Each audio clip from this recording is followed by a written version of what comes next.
Friends, welcome back to my channel. ಎಲ್ಲರೂ ಹೇಗಿದ್ದೀರಾ? ಎಲ್ಲರೂ ಚೆನ್ನಾಗಿದ್ದೀರಾ ಅಂತ ಅಂದ್ಕೊತೀನಿ.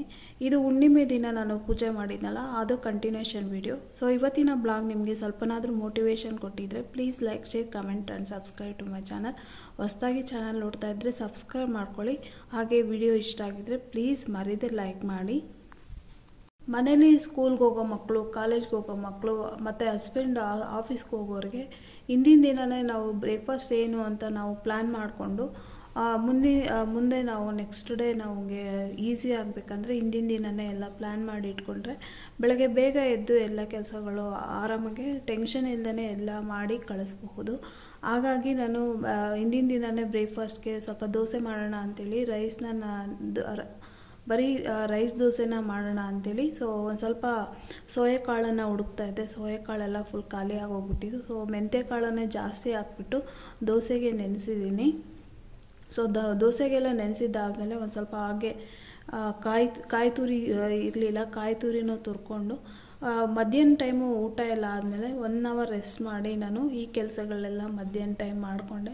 ಸೊ ಈ ಥರ ನಾವು ಫ್ರೀ ಟೈಮಲ್ಲಿದ್ದಾಗ ಮಾಡಿ ಇಟ್ಕೊಂಡ್ಬಿಟ್ರೆ ಸೊ ಆವಾಗಲೇ ನಾವು ಅಡುಗೆ ಮಾಡಬೇಕಾದ್ರೆ ಮಕ್ಕಳಿಗೆ ಸ್ಕೂಲು, ಕಾಲೇಜು, ಆಫೀಸ್ಗೆ ಕಳಿಸುವಾಗ ಈ ಥರದ್ದೆಲ್ಲ ಮಾಡಿಕೊಂಡ್ರೆ ಟೈಮ್ ವೇಸ್ಟ್ ಆಗುತ್ತೆ. ಜೊತೆಗೆ ತುಂಬಾ ಟೆನ್ಷನ್ ಆಗ್ತಾ ಇರುತ್ತೆ, ಯಾವುದನ್ನು ಸರಿಯಾಗಿ ಮಾಡೋದಕ್ಕಾಗಲ್ಲ. ಸೊ ಹಾಗಾಗಿ ಮಧ್ಯಾಹ್ನ ಅವರೇ ಇಲ್ಲದೇ ಇರೋ ಟೈಮಲ್ಲಿ ಇದನ್ನೆಲ್ಲ ಮಾಡಿಟ್ಕೊಂಡ್ರೆ ನಮಗೂ ಕೂಡ ಆರಾಮಾಗಿ ಟೆನ್ಷನ್ ಇಲ್ಲದೆ ಮಾಡಿ ಎಲ್ಲರನ್ನೂ ಕಳಿಸ್ಬೋದು ಮತ್ತು ನಮ್ಮ ಕೆಲಸಗಳು ಕೂಡ ಬೇಗ ಮುಗಿಸ್ಕೊಬೋದು. ಸೊ ಹಾಗಾಗಿ ಮಧ್ಯಾಹ್ನ ಟೈಮು ಈ ಥರ ಮಾಡ್ಕೊಳ್ಳೋದು ತುಂಬಾ ಒಳ್ಳೆಯದು.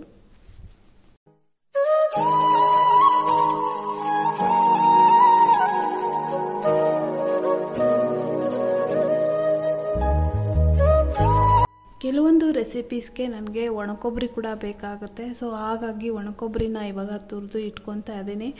ಒಣಕೊಬ್ಬರಿ ಒಂದು ಸ್ವಲ್ಪ ನಾವು ತುರಿದು ಇಟ್ಕೊಳ್ದೇ ಇದ್ದರೆ ಅದನ್ನು ಒಂದು ಸ್ವಲ್ಪ ತುರ್ಕೊತೀವಿ, ನೆಕ್ಸ್ಟು ಅದನ್ನು ಎಲ್ಲೋ ಇಡ್ತಾ ಇರ್ತೀವಿ ಮತ್ತು ಏನು ಗ್ರಾಸರಿ ಬಾಕ್ಸ್ನ ಹುಡುಕ್ತಾ ಇರ್ತೀವಿ, ಒಣಕೊಬ್ಬರಿ ಇಲ್ಲಿದೆ ಅಂತ.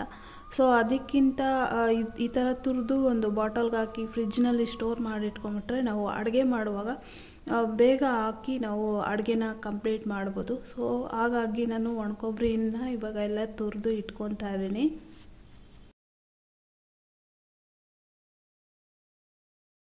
ಹಸಿ ಕಾಯಿ ತುರಿನ ಮತ್ತು ಒಣಕೊಬ್ಬರಿನ ತುರಿದು ಇವಾಗ ಸ್ಟೋರ್ ಮಾಡಿ ಇಟ್ಕೊತಾ ಇದ್ದೀನಿ. ನೆಕ್ಸ್ಟ್ ಇವಾಗ ಕೊತ್ತಂಬರಿ ಸೊಪ್ಪು, ಕರಿಬೇವು, ಹಸಿರುಮೆಣ್ಸಿನ್ಕಾಯಿ ಇದು ಕೂಡ ನಾನು ಎಲ್ಲ ಕ್ಲೀನ್ ಮಾಡಿ ಇಟ್ಕೊತೀನಿ. ಅಡುಗೆ ಮಾಡಬೇಕಾದ್ರೆ ಕೊತ್ತಂಬರಿ ಸೊಪ್ಪನ್ನ ಕ್ಲೀನ್ ಮಾಡ್ಕೊಳ್ಳೋದು ಮತ್ತು ಹಸಿರುಮೆಣ್ಸಿನ್ಕಾಯಿನ ತೊಟ್ಟು ಬಿಡಿಸೋದು ಇದೆಲ್ಲ ಮಾಡ್ಕೊತಾ ಕೂತ್ಕೊಂಡ್ರೆ ಅಡುಗೆ ಮಾಡುವಾಗ ಟೈಮ್ ವೇಸ್ಟ್ ಆಗುತ್ತೆ. ಹಾಗಾಗಿ ಒಂದಿನ ನಾವು ಟೈಮ್ ಕೊಟ್ಟರೆ ಒಂದು ವಾರ ಅಥವಾ ಒಂದು 5 ದಿನ 4 ದಿನ ನಾವು ಕ್ಲೀನಾಗೆ ಬೇಗ ಟೈಮ್ ಸೇವ್ ಆಗುತ್ತೆ ಈ ಥರ ಮಾಡಿ ಇಟ್ಕೊಂಡ್ರೆ ಕೆಲಸಗಳು ಮಾಡುವಾಗ. ಸೊ ಎಲ್ಲ ಕ್ಲೀನ್ ಮಾಡಲಿಲ್ಲ ಅಂದರೆ ಅದು ಇದು ಕಟ್ ಮಾಡೋಷ್ಟೊತ್ತಿಗೆ ಟೈಮ್ ಆಗ್ತಾ ಇರುತ್ತೆ. ಸೊ ಆವಾಗ ಮನೆಯಲ್ಲಿ ಎಷ್ಟೊತ್ತು ಅಡುಗೆ ಮಾಡ್ತೀಯಾ ಮತ್ತು ಮಕ್ಕಳನ್ನು ಬಿಡುವಾಗ ಟೆನ್ಷನಲ್ಲಿ ಸ್ಕೂಲ್ ಬಸ್ಗಳಿಗೆ ಕಳಿಸ್ಬೇಕಾಗುತ್ತೆ. ಹಾಗಾಗಿ ಎಲ್ಲ ಮುಂಚೆನೇ ಪ್ರಿಪ್ರೇಷನ್ ಮಾಡಿಟ್ಕೊಂಡ್ರೆ ಸೊ ಮಕ್ಕಳನ್ನು ಟೈಮ್ ಸರಿಯಾಗಿ ಸ್ಕೂಲ್ಗಳಿಗೆ ಕಳಿಸ್ಬೋದು. ಜೊತೆಗೆ ಮನೆಯಲ್ಲಿ ಸುಮ್ಮನೆ ಸಣ್ಣ ಪುಟ್ಟ ಅದಕ್ಕೆ ಹಸ್ಬೆಂಡ್ಗೂ ಮತ್ತು ವೈಫ್ಗೂ ಎಲ್ಲದೂ ಟೆನ್ಷನ್ ತೊಗೊಂಡು ಮಕ್ಕಳ ಮೇಲೆ, ಗಂಡನ ಮೇಲೆ ಆಗ್ತಾ ಇರ್ತೀವಿ ನಾವು ಈ ಥರ ಕೆಲಸಗಳು ಮಧ್ಯಾಹ್ನ ಮಾಡ್ಕೊಳ್ಳಿಲ್ಲ ಅಂತಂದರೆ. ಸೊ ಹಾಗಾಗಿ ಮಧ್ಯಾಹ್ನ ಎಲ್ಲ ಕೆಲಸಗಳನ್ನ ನಾನು ಮುಗಿಸ್ಕೊತಾ ಇದ್ದೀನಿ. ಇಲ್ಲಿ ನನ್ನ ಮಗ ನೋಡ್ತಾ ಇರ್ಬೋದು, ಇವಾಗ ಸ್ಟ್ರಾಬೆರಿ ಸೀಸನ್ ಆಗಿರೋದ್ರಿಂದ ಸ್ಟ್ರಾಬೆರಿ ಫೇವ್ರೆಟ್ ಅವನಿಗೆ. ಒಂದು ಕಡೆ ಆರೆಂಜ್ ತಿಂತಾ ಇರ್ತಾನೆ, ಒಂದು ಕಡೆ ಸ್ಟ್ರಾಬೆರಿ ತಿಂತಿರ್ತಾನೆ, ಇನ್ನೊಂದು ಕಡೆ ಊಟ ತಿಂತಾನೆ. ಅದೆಷ್ಟು ತಿಂದ್ರೂ ಹೊಟ್ಟೆ ತುಂಬೋದೇ ಇಲ್ಲ ಅಂತ ಹೇಳ್ಬೋದು. ಗಂಡು ಮಕ್ಕಳಿಗೆ ಸಿಕ್ಕಾಬಟ್ಟೆ ತಿಂತಾನೇ ಇರ್ತಾರೆ, ನಾನ್ ಸ್ಟಾಪ್ ಆಗಿ ತಿಂತಾ ಇರ್ತಾನೆ. ಇವನು ತಿಂದು ಏನು ಮಾಡ್ತಾನೆ ಅಂತಂದರೆ ಡೈಜೆಷನ್ನೇ ಆಗದಿರೋ ರೀತಿ ಅಳತೆನೇ ಇಲ್ಲ ಅನ್ನೋ ರೀತಿ ತಿಂದ್ಬಿಡ್ತಾನೆ. ಸೊ ಆಮೇಲೆ ಡೈಜೆಷನ್ ಪ್ರಾಬ್ಲಮ್ ಆಗಿ ವಾಮಿಟ್ ಆಗುತ್ತೆ ಅಂತೇಳಿ ವಾಮಿಟ್ ಮಾಡಿ ಮಲ್ಕೊಳ್ಳೋದು, ಈ ಥರ ನೇಚರ್ ಒಂದು. ನೆಕ್ಸ್ಟ್ ಇಲ್ಲಿ ನನ್ನ ಹಸ್ಬೆಂಡ್ ಕೂಡ ಬಂದರು. ಇನ್ನು ಅವ್ರಿಗೆ ಟೀ ಮಾಡೋಣ ಅಂಥೇಳಿ ಟೀಗೆ ಇಟ್ಟೆ. ಸೊ ಅವ್ರಿಗೆ ಬೆಳಗ್ಗೆ ನ್ಯೂಸ್ ಪೇಪರ್ ಲೇಟಾಗಿ ಬಂತು, ಹಾಗಾಗಿ ಆಫೀಸ್ಗೆ ಹೋಗಿ ಬಂದಮೇಲೆ ನ್ಯೂಸ್ ಪೇಪರ್ನ ಓದ್ತಾಯಿದ್ರು. ಸೊ ಇನ್ನು ಅವ್ರಿಗೆ ಟೀ ಮಾಡಿಕೊಟ್ಟು ನಾನು ಇಲ್ಲಿ ಕೊತ್ತಂಬರಿ ಸೊಪ್ಪು, ಕರಿಬೇವು ಮತ್ತು ಹಸಿರುಮೆಣ್ಸಿನ್ಕಾಯಿ ಇದನ್ನೆಲ್ಲ ಕ್ಲೀನ್ ಮಾಡ್ಕೊತಾ ಇದ್ದೆ. ಮಧ್ಯದಲ್ಲೇ ಹಾಗೆ ಎದ್ದೊಳೋದು ಈ ಥರ ಆಗ್ತಾನೆ ಇರುತ್ತೆ. ನೆಕ್ಸ್ಟು ಟೀ ಎಲ್ಲ ಮುಗಿಸಿ ನಾನೊಂದು ಸ್ವಲ್ಪ ಹೊತ್ತು ಒಂದು ಮುಕ್ಕಾಲು ಗಂಟೆ ಹಾಗೆ ಎಲ್ಲ ಕ್ಲೀನ್ ಮಾಡಿಕೊಂಡು ಅದಾದಮೇಲೆ ಮಕ್ಕಳಿಗೆ ಜ್ಯೂಸ್ ಮಾಡ್ಕೊಳ್ಳೋಣ ಅಂತ ಹೇಳ್ಬಿಟ್ಟು ಸೊ ಒಂದಷ್ಟು ಅನಾನಸ್ನ ತೊಗೊಂಬಂದಿದ್ರು. ಸೊ ಮದರ್ ಡೈರಿಯಲ್ಲಿ ಅಲ್ಲಿ ಸಿಕ್ಕಾಪಟ್ಟೆ ಎಲ್ಲ ರೆಂಟಿಗೆ ಇರ್ತಾರಲ್ಲ, ಸೊ ಹಾಗಾಗಿ ಅಲ್ಲಿ ನಮಗೆ ಫ್ರೂಟ್ಸ್ನ ಎಲ್ಲ ಕಳಿಸ್ಕೊಡ್ತಾರೆ. ಸೊ ಇನ್ನು ಫ್ರೂಟ್ಸು ದುಡ್ಡು ಕೊಟ್ಟೆ ತೊಗೊಂಬರೋದು ನಾವು ಕೂಡ ಅಲ್ಲಿ. ಸೊ ಇನ್ನು ಸ್ಟ್ರಾಬೆರಿ ಇದನ್ನೆಲ್ಲ ನಾನು ಪೈನಾಪಲನ್ನು ಎಲ್ಲ ಕಟ್ ಮಾಡಿ ಮಕ್ಕಳಿಗೆ ಜ್ಯೂಸ್ ಮಾಡ್ಕೊಡೋಣ ಅಂಥೇಳಿ ಸೊ ಎಲ್ಲ ಕಟ್ ಮಾಡ್ತಾಯಿದ್ದೀನಿ. ಅದಾದಮೇಲೆ ಇವಾಗ ಸ್ವಲ್ಪ ಅವರೆಕಾಯಿ, ಇವಾಗಂತೂ ಸೊಗಡು ಅವರೆಕಾಯಿ ಬರ್ತಾಯಿದೆ, ತುಂಬಾ ಟೇಸ್ಟಿಯಾಗಿತ್ತು ಈ ಅವರೆಕಾಯಿ. ಸೊ ಇವಾಗ ನಾನು ಅವರೆಕಾಯಿನ ಕೂಡ ಎಲ್ಲ ಬಿಡಿಸಿಟ್ಕೊತಾ ಇದ್ದೀನಿ. ಸೊ ಈವ್ನಿಂಗ್ ಟೈಮು ಆದಷ್ಟು ಬೇಗ ಅಡುಗೆ ಮುಗಿಸಿ ಮಲ್ಕೋಬೇಕು.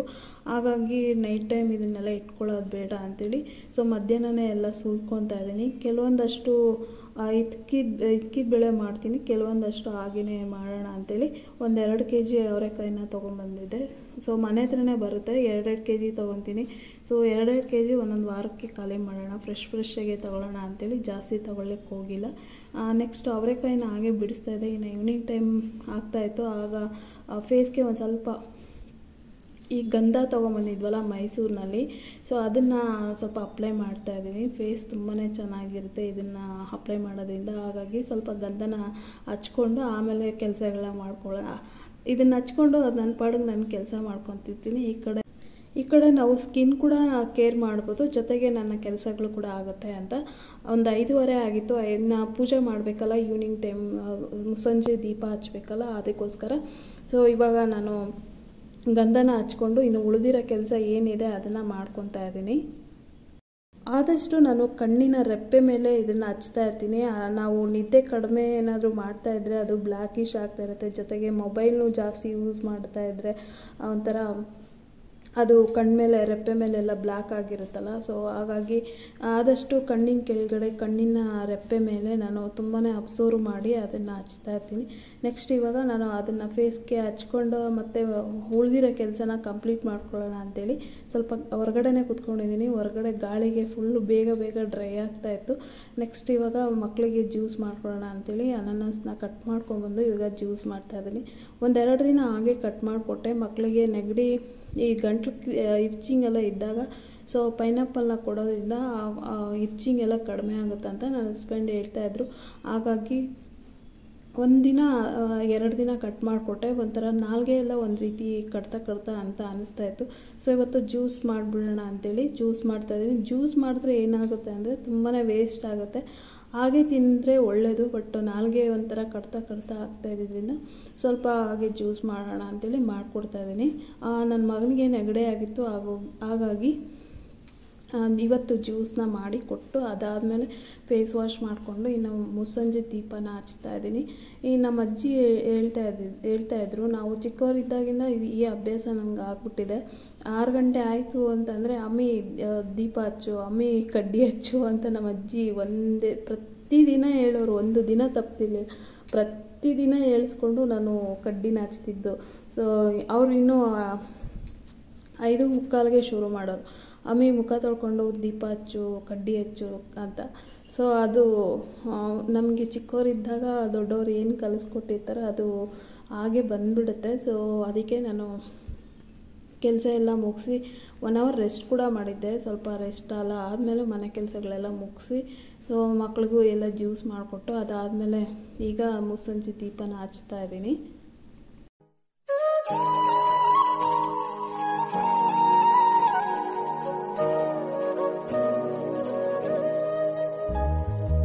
ಸಂಜೆ ದೀಪ ಹಚ್ಚದೆ ಕಡ್ಡಿ ಏನಾದರೂ ಹಚ್ಚಲಿಲ್ಲ ಅಂತಂದರೆ ಏನೋ ಒಂದು ರೀತಿ ಮನಸ್ಸಿಗೆ ಒಂಥರ ಸಮಾಧಾನ ಅನಿಸಲ್ಲ ನನಗೆ. ಅವಾಗಿನ ನಾವು ಮಾಡ್ಕೊಂಬಂದಿರೋದ್ರಿಂದ ಅದ್ರದ್ದು ಏನು ಹೊಗೆ ಕಡ್ಡಿ ಹಚ್ಚಿದಾಗ ಅರೋಮ ಬರುತ್ತಲ್ಲ, ಅದೊಂಥರ ಪಾಸಿಟಿವ್ ಎನರ್ಜಿ ಅಂತ ಅನ್ನಿಸ್ತಾ ಇರುತ್ತೆ. ಹಾಗಾಗಿ 2 ಹೊತ್ತು ನಾನು ದೀಪನ ಹಚ್ತೀನಿ. ನನಗಂತೂ ದೀಪದ ಎಣ್ಣೆ 1-2 kg ಬೇಕಾಗುತ್ತೆ. ಪ್ರತಿದಿನ ತುಳಸಿ ಕಟ್ಟೆ ಮುಂದೆ ದೀಪನ ಹಚ್ತೀನಿ. ಜೊತೆಗೆ ಮನೇಲಿ ಬೆಳಗ್ಗೆ ಮತ್ತು ರಾತ್ರಿ ದೀಪನ ನಾನು ಹಚ್ಚಲಿಲ್ಲ ಅಂದರೂ ಬೆಳಗ್ಗೆ ನನ್ನ ಹಸ್ಬೆಂಡ್ ಆದರೂ ಹಚ್ಚಿರ್ತಾರೆ. ಸೊ 2 ಹೊತ್ತು ನಾವು ದೀಪನ ಉರಿತಾನೇ ಇರುತ್ತೆ ಮನೆಯಲ್ಲಿ. ಸೊ ಇನ್ನು ಪೂಜೆ ಎಲ್ಲ ಮುಗಿಸಿ ಇವಾಗ ದೋಸೆ ಹಿಟ್ಟು ಕೂಡ ರುಬ್ಬಿಡ್ತಾ ಇದ್ದೀನಿ. ಇನ್ನು ಅವರೆಕಾಳೆಲ್ಲ ಬಿಡಿಸಿದ್ನಲ್ಲ ಫ್ರೆಶ್ಶಾಗಿ, ಹಾಗೆ ಮಧ್ಯಾಹ್ನ ಏನೂ ಸಾರು ಮಾಡೋಕ್ಕೆ ಹೋಗಿರಲಿಲ್ಲ. ಸೊ ಪೂಜೆ ಎಲ್ಲ ಮುಗಿಸಿ ಅದಾದಮೇಲೆ ಇದೆಲ್ಲ ಕ್ಲೀನ್ ಮಾಡ್ಕೊಳ್ಳೋದಿತ್ತಲ್ಲ, ಅದಕ್ಕೆ ಮಧ್ಯಾಹ್ನ ಏನು ಟೊಮೆಟೊ ರಸಮ್ ಮಾಡಿದ್ದೆ ನೈಟು ಹಿಂದಿನ ದಿನ, ಅದು ಇತ್ತು. ಹಾಗಾಗಿ ಇನ್ನು ಮಧ್ಯಾಹ್ನ ಏನು ಅನ್ನ ಒಂದು ಮಾಡಿದ್ದೆ ಅಷ್ಟೇ. ಅದೆಲ್ಲ ಕ್ಲೀನ್ ಮಾಡಿಕೊಂಡು ತರಕಾರಿಗಳನ್ನ, ಸೊ ಅಡುಗೆ ಏನು ಮಾಡೋಕ್ಕೆ ಹೋಗಿರಲಿಲ್ಲ. ಇನ್ನು ಅವರೆಕಾಳೆಲ್ಲ ಬಿಡಿಸ್ಕೊಂಡಿದ್ನಲ್ಲ, ಅವರೆಕಾಳು ಸಾರು ಮಾಡ್ತಾಯಿದ್ದೀನಿ. ಈ ಅವರೆಕಾಳು ಸಾರು ಮಾಡುವಾಗ ಮಸಾಲೆ ಎಲ್ಲ ಸ್ವಲ್ಪ ಎಣ್ಣೆ ಚೆನ್ನಾಗಿ ಬಿಡಬೇಕು. ಆ ಮಸಾಲೆ ಎಲ್ಲ ಚೆನ್ನಾಗಿ ಹಸಿ ವಾಸನೆ ಹೋದ್ಮೇಲೆ ನಾವು ಅವರೆಕಾಳನ್ನು ಹಾಕಿ ಸಾರು ಮಾಡೋದ್ರಿಂದ ಟೇಸ್ಟ್ ಸಖತ್ತಾಗಿರುತ್ತೆ. ನಾವು ಮಸಾಲೆ ಹಾಕಿದ ತಕ್ಷಣ ಅವರೆಕಾಳು ಹಾಕಿ ಏನಾದರೂ ಸಾರು ಮಾಡಿದ್ರೆ ಅಷ್ಟು ಟೇಸ್ಟ್ ಸಿಗೋಲ್ಲ. ಯಾವುದೇ ಸಾರು ಆಗಿರ್ಬೋದು, ಮಸಾಲೆ ಸಾರು ಏನಾದ್ರು ಮಾಡ್ತಾಯಿದ್ದೀವಿ ಅಂದರೆ ಆ ಮಸಾಲೆ ಕುದಿಸ್ಕೊಂಡು ನಾವು ಏನಾದರೂ ಸಾರು ಮಾಡಿದ್ರೆ ತುಂಬಾ ಚೆನ್ನಾಗಿರುತ್ತೆ. ಇದು ಗೊತ್ತಿರೋರಿಗೆ ಇಗ್ನೋರ್ ಮಾಡಿ, ಗೊತ್ತಿಲ್ಲದವರಿಗೆ ಎಲ್ಪ್ ಆಗುತ್ತೆ.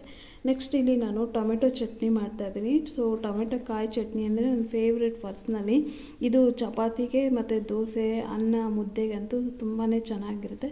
ಸೊ ನಾನು ಫಸ್ಟಿಗೆ ಒಂದು 3ರಿಂದ 4 ಹಸಿರುಮೆಣ್ಸಿನ್ಕಾಯಿನ ಸ್ವಲ್ಪ ಎಣ್ಣೆ ಹಾಕ್ಬಿಟ್ಟು ಹುರ್ಕೊತಾ ಇದ್ದೀನಿ. ಅದಾದಮೇಲೆ ಇವಾಗ ಈರುಳ್ಳಿ ಹುರ್ಕೊತಾ ಇದ್ದೀನಿ. ಈ ಟೊಮೆಟೊ ಚಟ್ನಿ ನಮ್ಮಮ್ಮ ತುಂಬಾ ಚೆನ್ನಾಗಿ ಮಾಡ್ತಾರೆ. ಸೊ ನನಗೆ ಅಷ್ಟೊಂದು ಚೆನ್ನಾಗಿ ಮಾಡೋಕ್ಕೆ ಬರೋಲ್ಲ, ನಮ್ಮಮ್ಮ ಅಂತೂ ಎಕ್ಸಲೆಂಟಾಗಿ ಮಾಡ್ತಾರೆ. ಸೊ ಇನ್ನು ಹಸಿರುಮೆಣ್ಸಿನ್ಕಾಯಿನ ಎಲ್ಲ ಹುರ್ಕೊಂಡೆ. ಅದಾದಮೇಲೆ ಇವಾಗ ಈರುಳ್ಳಿ ಕೂಡ ನಾನು ಒಂದು ದೊಡ್ಡದು ಈರುಳ್ಳಿನ ಕಟ್ ಮಾಡಿ ಹುರ್ಕೊಂಡಿದ್ದೀನಿ. ಈಗ ಟೊಮೆಟೊ ಕಾಯಿ ಕೂಡ ತೊಗೊಂಬಂದಿದ್ದೀನಿ. ಟೊಮೆಟೊ ಕಾಯಿ ಚಟ್ನಿ ಮಾಡೋದಕ್ಕೆ ಸ್ಪೆಷಲ್ ಅಂದರೆ ಬೇರೆಯೇ ಸಿಗುತ್ತಲ್ವ ತರಕಾರಿ ಅಂಗಡಿಗಳಲ್ಲಿ. ಇಲ್ಲಿ ಊರಿನಲ್ಲೇ ಆದರೆ ಟೊಮೆಟೊ ಹಣ್ಣಾಗಿರೋ ಟೊಮೆಟೊದ ಜೊತೆಗೇ ಕಾಯಿಗಳು ಇರ್ತವೆ, ಕಾಯಿನ ಆರಿಸ್ಕೊಂಬಂದು ಮಾಡ್ಕೊಬೋದು. ಇಲ್ಲಿ ಬೆಂಗಳೂರಲ್ಲಾದರೆ ನಮಗೆ ಸಪ್ರೇಟಾಗಿ ಟೊಮೆಟೊ ಕಾಯಿ ಸಿಗುತ್ತೆ. ಸೊ ನಮಗೆ ಆರಾಮಾಗಿ ಚಟ್ನಿ ಮಾಡ್ಕೊಂಬಂದು ತೊಗೋಬೋದು. ಸೊ ಇವಾಗ ನಾನು ಹಸಿರುಮೆಣ್ಸಿನ್ಕಾಯಿ ಹುರ್ಕೊಂಡಿದ್ನಲ್ಲ, ಅದಕ್ಕೆ ನಾನು ಒಂದು ಸ್ವಲ್ಪ ಕೊತ್ತಂಬರಿ ಸೊಪ್ಪು ಮತ್ತು ಉಪ್ಪು, ಹಸಿರುಮೆಣ್ಸಿನ್ಕಾಯನ್ನ ಹಾಕಿ ಒಂದೇ ಒಂದು ಪಲ್ಸ್ ಮಾಡ್ಕೊಂಡಿದ್ದೀನಿ. ನೆಕ್ಸ್ಟು ಆ ಬೀಜ ಎಲ್ಲ ಸ್ವಲ್ಪ ಗ್ರೈಂಡ್ ಆಗಬೇಕಲ್ಲ, ಅದಕ್ಕೋಸ್ಕರ ಫಸ್ಟಿಗೆ ಅದನ್ನ ಹಾಕ್ಕೊಂಡಿದ್ದೆ. ಅದಾದಮೇಲೆ ಇವಾಗ ಈರುಳ್ಳಿ ಹುರ್ಕೊಂಡು ಇಟ್ಕೊಂಡಿದ್ನಲ್ಲ ಅದು ಹಾಕಿ ಮತ್ತು ಟೊಮೆಟೊ ಹಾಕಿ ಸ್ವಲ್ಪ ಬೆಳ್ಳುಳ್ಳಿ ಕೂಡ ಹಾಕಿ ಈಗ ರುಬ್ಕೊಂಡಿದ್ದೀನಿ. ನೋಡ್ತಾ ಇರ್ಬೋದು ಇವಾಗ. ಸೊ ಈ ರೀತಿಯಾಗಿದೆ. ಜಾಸ್ತಿ ನುಣ್ಣಗೆ ರುಬ್ಕೋಬಾರ್ದು, ಸ್ವಲ್ಪ ತರಿಯಾಗಿ ರುಬ್ಕೊಂಡಿದ್ದೀನಿ. ಇದು ದೋಸೆ ಕಾಂಬಿನೇಷನ್ನು ಮತ್ತು ಚಪಾತಿ ಕಾಂಬಿನೇಷನ್ನು ಮತ್ತು ಮುದ್ದೆ, ಅನ್ನಕ್ಕೆ ಇದೆಲ್ಲದಕ್ಕೂ ಸೂಪರಾಗಿರುತ್ತೆ. ಚಪಾತಿಗೆ ಎಸ್ಪೆಷಲಿ ಚಪಾತಿ ಮತ್ತು ತುಪ್ಪ, ಈ ಚಟ್ನಿ ಅಂತೂ ತುಂಬ ಚೆನ್ನಾಗಿರುತ್ತೆ. ಆಮೇಲೆ ಅನ್ನ, ಬಿಸಿ ಬಿಸಿ ಅನ್ನ, ಸ್ವಲ್ಪ ತುಪ್ಪ, ಈ ಚಟ್ನಿ ಅಂತೂ ಇನ್ನೂ ಸಖತ್ತಾಗಿರುತ್ತೆ ಮುದ್ದೆಗೂ ಅನ್ನಕ್ಕೂ ಕೂಡ. ಸೊ ನಾನು ಇಲ್ಲಿ ದೋಸೆಗೆ ಮಾಡಿದ್ದೆ.